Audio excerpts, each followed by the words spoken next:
എനിക്ക് എപ്പോഴും ഇങ്ങനെ കുമ്പിടാൻ പറ്റില്ല. പഴയ ജിംനാസിയ. താൻ എന്താ വേഷം കെട്ടെടുക്ക?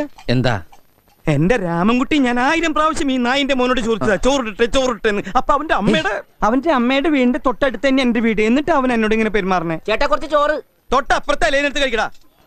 ഓരോരുത്തന്മാര് വയറ് വാടകയ്ക്ക് തോന്നിരിക്കുക. എനിക്ക് ഭ്രാന്തായ ഞാൻ തുപ്പിട്ട് ചോറും വിട്ടോ. തന്നെ കല്യാണം വിളിച്ചിട്ടുണ്ടാ? ഉണ്ടെങ്കിൽ കല്യാണം കുറി കാണിക്കടാ. വേണോ ചോദിച്ചാ വേണ്ടാന്ന് പറയാ. ഇവനാര്? ഊണ് മാഷ. ചോറ് എനിക്കിനി ചോറ് വേണ്ട. അതെന്താണ് നിനക്ക് ചോറ് വേണ്ടാത്ത? നീ ഉണ്ണടാ. മര്യാദക്ക് നീ ചോറ് തിന്നിട്ട് കല്യാണം കുറി കാണിച്ചിട്ട് നിന്നെ ഞാൻ വിടുള്ള വന്നി.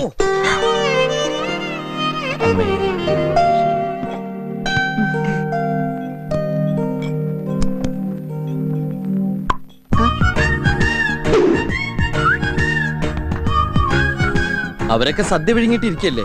അപ്പുറത്തിരുന്ന് കുറെ പേര് പണിയെടുത്ത് കഷ്ടപ്പെടുന്നുണ്ട്. അവർക്കൊക്കെ ചായ കൊടുത്തല്ലോ. ആരോട് വെച്ചിട്ട് കൊടുത്തു? അവരെ പണിയെടുക്കാൻ സമ്മതിക്കില്ലല്ലേ. വെറുതെ ചായ കുടിച്ചോണ്ടെന്നാ ഇയാള് പോയി പണിയെടുക്കും.